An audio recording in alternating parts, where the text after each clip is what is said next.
Buenas noches. Hemos visto la teoría del conocimiento de los racionalistas, el innatismo, y ahora vamos con el empirismo de, obviamente, los empiristas. Ya conocemos quiénes son: Locke, Berkeley y Hume. Los empiristas van a utilizar una metáfora que toman de Aristóteles, como no, que aparece en el De Anima, o dicho en castellano, sobre el alma. Y esa metáfora es que el alma es como una tablilla en la que no hay nada escrito.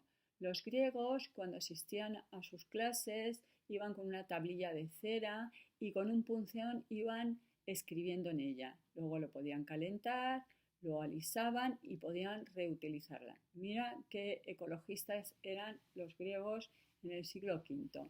Bien, si queremos modernizar esta metáfora, podríamos decir que nuestra alma es como una página en blanco y vamos escribiendo, ¿de acuerdo? Entonces, los empiristas son aquellos que consideran que nacemos con nuestro alma en blanco y la experiencia va añadiendo. Hormiguita, recoge, recoge, recoge, ¿de acuerdo? Podríamos decir que Aristóteles y Santo Tomás son empiristas, pero cuidado, no es lo mismo el empirismo inglés del siglo XVII y XVIII que el empirismo de Aristóteles y de Santo Tomás. Aristóteles y Santo Tomás, sobre todo Aristóteles lo hemos visto, consideran que nuestro conocimiento se inicia con la experiencia, pero cuidado, no finaliza en la experiencia. Hemos visto que Aristóteles nos habla del motor inmóvil, de Dios, y obviamente nunca vamos a ver a Dios. No hemos visto, pero nos parecerá muy lógico que un señor que se llama Santo Tomás pues hable mucho de Dios. Es más, Santo Tomás de Aquino va a demostrar la existencia de Dios de 5 formas distintas, que son las famosas 5 vías tomistas. Por lo tanto, su empirismo no acaba en la experiencia. En cambio, los empiristas ingleses sí que consideran que la experiencia empieza y termina con la experiencia, que es lo que vamos a ver a continuación. ¿De acuerdo? Bien, tenemos aquí un texto de un señor que ya nos suena, que es Locke. Se llama El compendio del ensayo del entendimiento humano. Y como veis pone libro 1, libro 2, capítulo 1, porque Locke aquí está haciendo un resumen de su libro anterior, que es El ensayo del entendimiento humano.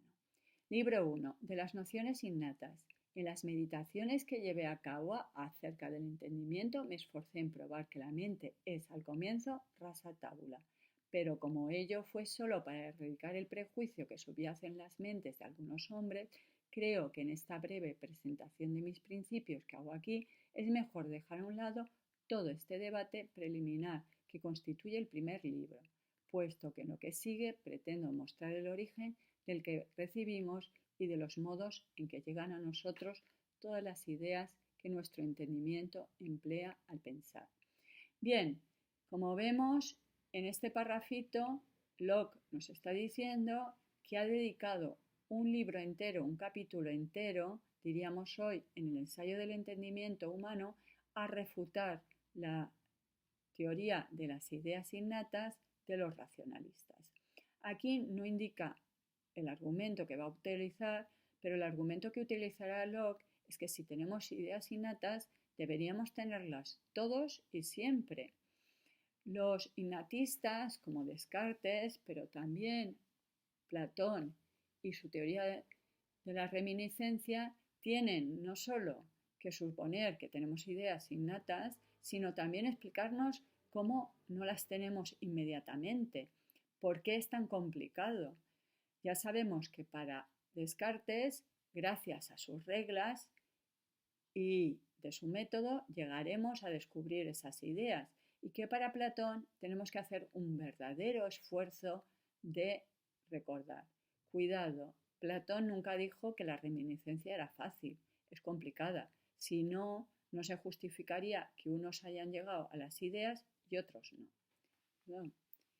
Libro segundo, capítulo 1, de las ideas en general y de su origen. Dado que hemos supuesto que la mente está vacía de todo carácter innato, llega a recibir las ideas gradualmente en la medida en que la experiencia y la observación se lo permiten, y encontramos que todas las ideas proceden de dos orígenes y se introducen en la mente por dos vías, a saber, la sensación y la reflexión. En el primer parrafito ya he hablado de que la mente es una tabula rasa, rasa tabula, o, si queréis, como dice, vacía de todo carácter innato.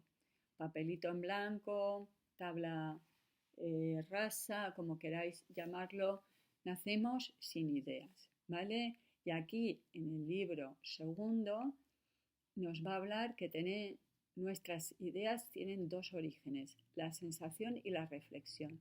Es evidente que los objetos externos, al afectar a nuestros sentidos, causan en nuestra mente varias ideas que no estaban allí antes. Así nos hacemos con las ideas de rojo y azul, de dulce y amargo, y con cualquier otra de las percepciones que se producen en nosotros mediante la sensación. ¿Ejemplos de ideas que vienen de la experiencia? Pues aquí tenemos rojo y azul. Vienen gracias a las sensaciones.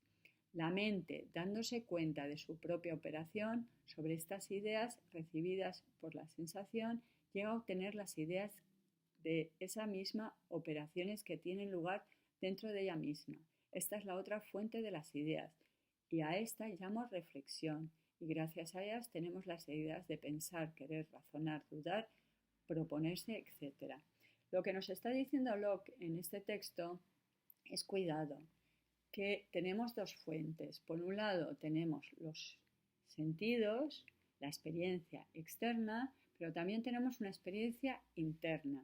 Con las ideas que nos vienen de fuera, nos vienen las sensaciones y con esas sensaciones podemos formar las ideas, empezamos a operar, las unimos, las juntamos, ¿no? Y hacemos cosas con esas ideas. Y por eso también tenemos ideas de reflexión. Nos damos cuenta que recordamos, nos damos cuenta que juzgamos, nos damos cuenta que analizamos, nos damos cuenta que sintetizamos, hacemos cosas con la mente y tenemos una segunda fuente. Por lo tanto, lo de Locke no es un sensismo. El sensismo sería la teoría de que todo se reduce a sensaciones. En el texto, por lo tanto, Locke afirma que el origen del conocimiento es la experiencia y que la mente es como una tabla rasa, expresión aristotélica utilizada por los escolásticos. Supongamos que la mente sea, como se dice, un papel en blanco, limpio de toda instrucción, sin ninguna idea. ¿Cómo llega entonces a tenerla? ¿De dónde se hace la mente con esa prodigiosa cantidad que la imaginación limitada y activa del hombre ha grabado en ella? Con una variedad casi infinita. A estas preguntas contesto con una sola palabra, de la experiencia. He aquí el fundamento de todo nuestro saber y de dónde, en última instancia, se deriva. Todo procede de la experiencia. Vale, un empirista moderado como Locke opina que todo procede de la experiencia. ¿Y qué pasa con yo, el alma, el mundo, las ideas cartesianas? Bueno, pues aquí nos encontramos que Locke es pues poco coherente. Hume lo va a ser más, ¿de acuerdo? ¿Por qué? Porque en principio, si yo considero que todo procede de la experiencia y no puede ir más allá de la experiencia, eso obligaría a que, como hace Hume, dudáramos de la existencia de Dios, del mundo y del yo. ¿Y por qué? Porque todo ello es ir más allá de la experiencia. Si yo supongo que Dios existe, no es basado en la experiencia, eso es bastante obvio. Pero si yo supongo que el mundo existe, voy más allá de mi experiencia porque supongo que el mundo es el causante de mis impresiones, de mis sensaciones. Por lo tanto, voy más allá. ¿Y qué pasa con el yo? Bueno, pues nos dirá Hume que el yo no es una impresión. Yo tengo un infinito cantidad de impresiones, de sensaciones. Ahora tengo frío, luego tengo calor.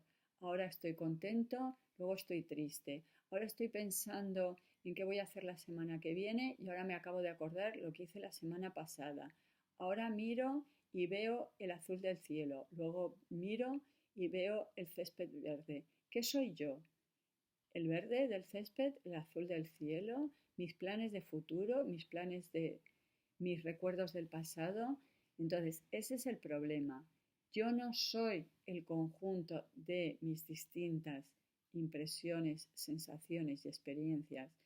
Por lo tanto, Hume acaba diciendo que no es posible saber qué soy yo. Como empirista coherente, acabará diciendo que acerca de Dios, el alma y el mundo, el ser humano mejor se calla. Los empiristas eran nominalistas. ¿Qué quiere decir esto del nominalismo? El nominalismo quiere decir que para los empiristas palabras como hombre son simplemente nombres. Ya hemos visto el texto de Condillac.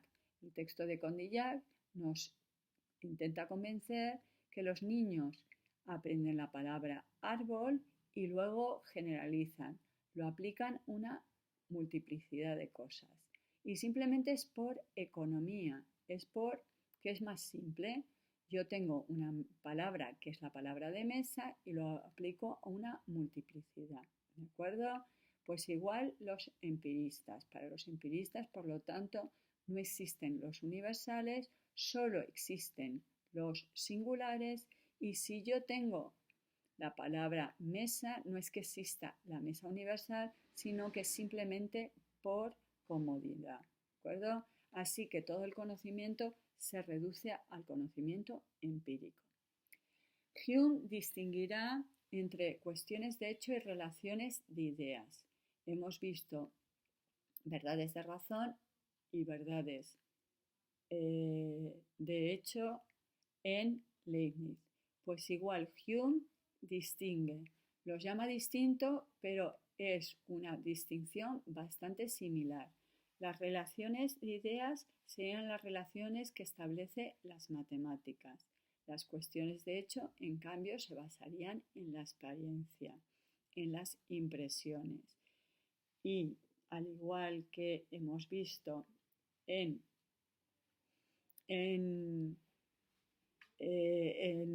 me he perdido, perdón. Igual que hemos visto en Leibniz, bueno, pues unas requieren del razonamiento y las otras, en cambio, requieren de la experiencia. Hume va a hacer una crítica a la abstracción y nos pone un ejemplo y me parece bastante divertido. Pensemos en un caballo. ¿Ya habéis pensado en un caballo? ¿De qué color es? ¿Blanco? ¿Negro? ¿Marrón? Vale, pues entonces no es una idea abstracta, porque si fuera abstracta no debería tener color. Las ideas abstractas no tienen color porque no son singulares. Mi caballo negro no es mi caballo blanco, tiene que cuanto más abstracto mejor, ¿de acuerdo? Si yo os pregunto ser humano, a ver, Hume nos pone el ejemplo de la abstracción, perdón, del ser humano, del caballo. Yo os pongo el del ser humano. Si yo os pregunto ser humano, ¿diríais lo mismo? ¿Os haríais una imagen del ser humano? ¿O directamente saldría la definición de ser humano, animal racional? Yo creo que más lo primero que lo segundo. Por lo tanto, para Hume no tenemos ideas abstractas, tenemos una imagen, por ejemplo, una imagen de caballo negro o caballo blanco o caballo marrón que aplicamos a una multiplicidad. ¿De acuerdo? Bien, como decíamos, las cuestiones de hecho provienen de la experiencia y no tienen necesidad lógica frente a las relaciones de ideas que sí que son racionales, son universales, son necesarias. La geometría, la álgebra y la aritmética son relaciones de ideas para Hume. Coincide, por lo tanto, al igual que como Leibniz, en las verdades de hecho y las verdades de razón. Hay una diferencia, que es que las verdades de razón para Leibniz proceden de esas verdades innatas eternas y obviamente para Hume no. Para Hume son tautologías. ¿Y qué significa una tautología? Son repeticiones. ¿Por qué son verdaderas? ¿Por qué son universales? ¿Por qué son necesarias? Pues en el fondo estoy repitiendo dos veces lo mismo. Es lo mismo decir 2 más 2 que decir 2 más 2 es 4. 4 y 2 más 2 es lo mismo. Es lo mismo decir ser humano que animal racional. Lo estoy diciendo 2 veces. ¿De acuerdo?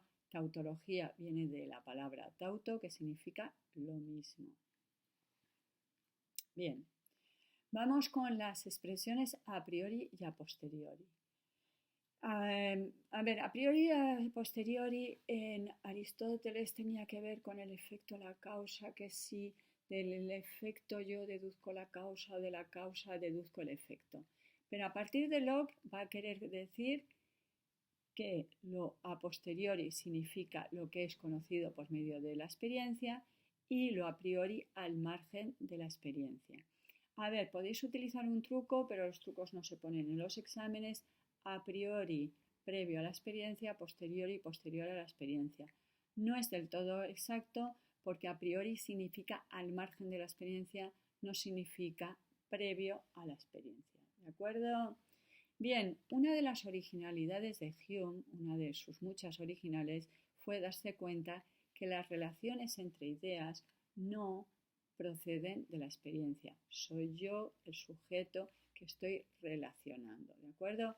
Si yo digo que Pedro es más bajo que Pablo, no es porque Pedro diga él, yo soy más bajo que Pablo, sino que soy yo el que estoy relacionando. ¿Y cuáles son esas relaciones que puede establecer el sujeto? Bueno, pues según Hume puedo establecer relaciones de semejanza, de contigüidad, de causa-efecto o de causalidad. ¿De acuerdo? Para Hume, por ejemplo, nos dice, si yo veo un retrato, pienso en el original. Si a mí me hablan de una habitación, pienso en la habitación continua. Y si, por ejemplo, veo una herida, pienso, ay Dios mío, qué daño se debió hacer. Pienso en el efecto de esa herida. ¿De acuerdo? Esas serían las relaciones que establece el ser humano. Vamos con la ciencia para Hume. Para Hume, las matemáticas se basan en relaciones de ideas. Y Hume va a tener una concepción psicológica de las matemáticas. Las matemáticas son perfectas porque no nos tratan del mundo, tratan de cómo funciona nuestra mente. Hoy en día esto nos parece muy normal. Einstein decía que las matemáticas no trataban del mundo, pero en la época de Hume fue bastante escandaloso que Hume dijera que las matemáticas son simplemente nuestra forma de pensar, de nuestra forma de pensar correctamente. La física. La física se basa en cuestiones de hecho, se basa en la experiencia. Pero, cuidado, ya hemos visto que las verdades para Leibniz, que se basaban en hechos, son contingentes, no son necesarias, no son universales. Lo contrario podía ser. Hume dirá que no es absurdo decir el sol sale por el oeste, no es una contradicción. Yo sé que el sol sale por el este, yo sé que sale por el este por la experiencia, pero lo contrario podría ser perfectamente posible. Dado que la física para Hume se basa en la experiencia, por esa razón dirá Hume que es simplemente probable. Hoy en día no nos parece escandaloso, no nos parece un horror. ¿Por qué? Porque hubo una revolución, no la de Copérnico, Galileo y Kepler, sino otra revolución en la ciencia que procede de las teorías de Einstein.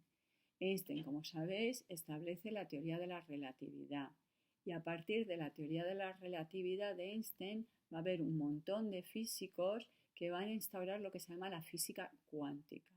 Entonces, hoy en día la física cuántica es probabilística y si yo digo, si suelto el bolígrafo caerá, la física cuántica nos dirá, es muy probable, 99,999, que caiga, pero hay una remota probabilidad que vaya para arriba. Para nosotros, criados en la física de Newton, en la física determinista, nos parece horroroso pensar en la mera posibilidad que el bolígrafo pueda ir para arriba. Y eso fue justamente lo que pensó Einstein. De ahí la famosa frase, Dios no juega a los dados. Bien, pero para Hume, la física es probabilística. ¿Y la metafísica? Pues la metafísica para Hume, dado que no es una relación entre ideas y tampoco es una cuestión de hecho, no nos muestra ni cómo pensamos nosotros, el ser humano, cuando pensamos bien, obviamente, ni cómo es el mundo basado en la experiencia, por lo tanto, es una superstición, es un saber abstruso, es un saber dogmático y nos recomienda Hume una dosis pequeña de pirronismo. Os recuerdo que Pirrón era el fundador de la escuela escéptica. Os recuerdo que ya habíamos visto que Hume es un escéptico moderado. No es un escéptico absoluto. Él no duda de todo. Él duda de las grandes ideas metafísicas, Dios, el alma y el mundo. Además es un escepticismo consecuente. Él parte de la experiencia y se da cuenta que la experiencia tiene límites. Si yo considero que el conocimiento se inicia con la experiencia y acaba con la experiencia, pues entonces no podré hablar ni de Dios ni del alma y el mundo. Y además ese escepticismo para Hume tiene ventaja. Nos cura del dogmatismo y nos muestra cuáles son las limitaciones. Os recuerdo que la creencia en Dios no es solamente una teoría. Durante siglos los europeos nos hemos matado en los campos de batalla. Por lo tanto, para Hume, dudar un poco acerca de Dios, el alma y el mundo, pues nos hará más tolerantes. Y como el vídeo me está saliendo largo, voy a dejarlo aquí porque este texto ya lo habíamos visto, de las investigaciones sobre el conocimiento humano, ya lo hemos tratado y no lo voy a repetir porque lo tenéis en otro vídeo, ¿vale? Un vídeo dedicado al empirismo. Nos quedamos en el apriorismo.